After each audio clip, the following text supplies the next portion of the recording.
नमस्कार, मैं हूं अंशित। अजीत पवार का मुख्यमंत्री बनने का सपना चूर चूर हो चुका है।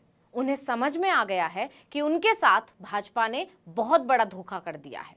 उनका ये सपना कभी पूरा नहीं हो। छोटे पवार को ये श्राप खुद उनके चाचा शरद पवार ने दिया है। अब ये भविष्यवाणी सच साबित होगी या नहीं, ये तो आने वाला समय बताएगा। लेकिन शरद पवार के इस बयान ने सियासी गलियारों में तहलका मचा दिया और अजीत पवार खेमे में खलबली मचा दी।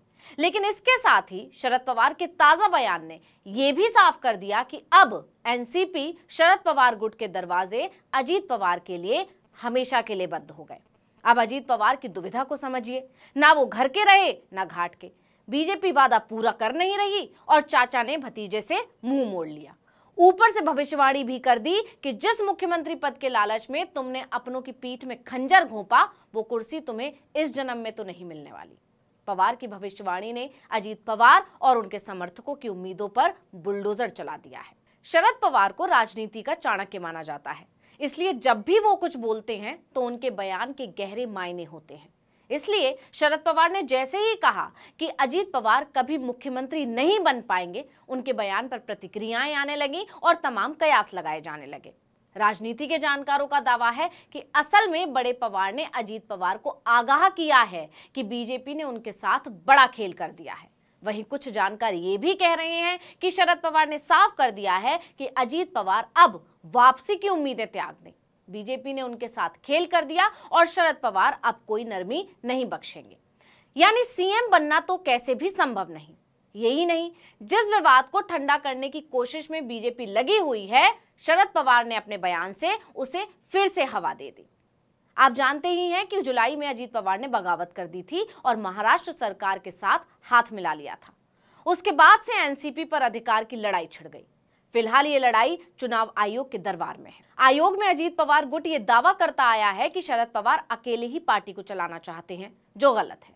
9 अक्टूबर को एक बार फिर चुनाव आयोग में सुनवाई हुई, जहां शरद पवार गुट ने दावा किया कि अजीत गुट की तरफ से पेश किए गए 9000 से ज्यादा दस्तावेजों में गड़बड़ियां हैं।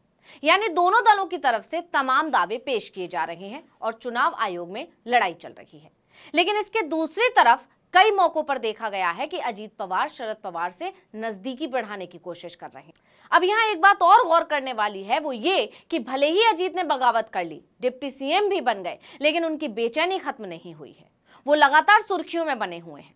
कभी बीजेपी से नाराजगी जाहिर करते हैं तो कभी शरद पवार से। लेकिन शरद पवार एकदम शांत मुद्रा में हैं। वो बहुत ही कम मौकों पर अजीत पर हमला बोलते हैं, जैसे कि वो बस अजीत की बौखलाहट को समझ गए हों और बस शांति से बैठकर तमाशा देख रहे हों। अभी कुछ दिन पहले अजीत के समर्थकों ने एक बार फिर उन्हें मुख्यमंत्री बनाने की मांग की थी। इस मांग ने सियासत में हलचल पैदा कर दी। लेकिन इस सब के बीच शरद पवार ने अपने भतीजे पर तीखा तंज कसते हुए भविष्यवाणी कर दी। उन्होंने कहा कि अजीत पवार कभी मुख्यमंत्री नहीं बन पाएंगे और उनका सपना सच नहीं हो पाएगा। अजीत पवार के समझ में नहीं आ रहा है कि उनके साथ क्या हो गया है। पहले सीएम की कुर्सी के लिए एनसीपी में बगावत की, अब बीजेपी से लड़ रहे हैं और अब चाचा का श्राप। चर्चाओं का बाजार तब गर्मा गया था जब गृह मंत्री अमित शाह महाराष्ट्र पहुंचे थे और अजीत पवार उनसे मिलने नहीं पहुंचे। इसके बाद उन्होंने एक कार्यक्रम में कहा था, क्या पता मैं वित्त मंत्री रहूं या ना रहूं, जिसके बाद कयास थे कि मुख्यमंत्री पद को लेकर अजीत और बीजेपी के बीच तनाव चल रहा है। बीजेपी ने पहले तो अजीत और उनके गुट को खुश करने और उनका भरोसा जीतने के लिए वित्त मंत्रालय दे दिया, सारी शर्तें मान ली और अब पीछे हट रही है। इसलिए बात बिगड़ रही है। खबरें बाहर आई तो डैमेज कंट्रोल के लिए डिप्टी सीएम फडणवीस को बयान देना पड़ा। उन्होंने कहा कि समय आया तो अजीत पवार को 5 साल के लिए राज्य का मुख्यमंत्री बनाएंगे। इस पर सुप्रिया सुले ने कहा था कि अगर अजीत पवार 5 साल के लिए मुख्यमंत्री बने तो वो सबसे पहले उनका स्वागत और सम्मान करेंगी। हालांकि ये तंज ही था, लेकिन शरद पवार ने फडणवीस के बयान के गहरे मायनों को समझ लिया। इसलिए उन्होंने अजीत पवार के भ्रम को तोड़ते हुए सीधे शब्दों में श्राप दे दिया कि उनका ये सपना कभी पूरा नहीं होने वाला, क्योंकि बीजेपी तो उन्हें ये मौका देने से रही। इसकी वजह खुद फडणवीस हैं, जो एक बार पहले ही कुर्बानी दे चुके हैं। इसलिए अगर ऐसी स्थिति बनी भी तो पहले वो खुद सीएम बनना चाहेंगे। ऐसे में अजीत के सीएम बनने का तो सवाल ही पैदा नहीं होता। इसके अलावा जानकार शरद पवार के इस बयान के दूसरे मायने ये भी निकाल रहे हैं कि उन्होंने संकेत दे दिया है कि अजीत और उनके रिश्ते अब कभी दुरुस्त नहीं हो सकते। आपको याद होगा 2 जुलाई को अजीत पवार ने डिप्टी सीएम पद की शपथ ली थी। उसके बाद से महाराष्ट्र की सियासत में नया ड्रामा शुरू हो गया। अजीत पवार कभी शरद पवार से अचानक मुलाकात करने पहुंच जाते हैं, तो कभी चाचा को रिटायर होने की सलाह देते हैं, कभी मोदी कैबिनेट में शामिल होने का ऑफर देते हैं, तो कभी आरोप लगाते हैं कि शरद पवार की वजह से सीएम नहीं बन पाए। दरअसल कुछ जानकारों का दावा था कि बीजेपी ने अजीत पवार को शरद पवार से बात करने का जिम्मा दिया है, इसके बदले में उन्हें सीएम की कुर्सी दी जाएगी। इसलिए अब जब शरद पवार ने कहा कि उनका सपना कभी पूरा नहीं होगा, तो माना जा रहा है कि अजीत के सहारे ये संकेत बीजेपी को दिया गया है कि वो किसी भी कीमत पर बीजेपी से हाथ नहीं मिलाएंगे। साथ ही अगर अजीत वापसी की राह तलाशेंगे तो उसकी उम्मीद भी कम है। शरद पवार ने कहा कि अगले साल होने वाले विधानसभा चुनाव में तो महाविकास अघाड़ी की सरकार ही बनेगी।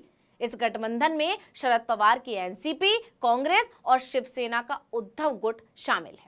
उन्होंने कहा कि हम कोशिश करेंगे कि तीनों दलों को मजबूती से साथ लाया जाए और इलेक्शन में जीत मिले। हम पूरी कोशिश करेंगे कि हमारी एकता वोटों में भी तब्दील हो। यानी कि राजनीति के चाणक्य माने जाने वाले शरद पवार ने अपने एक बयान से 3 निशाने लगा दिए।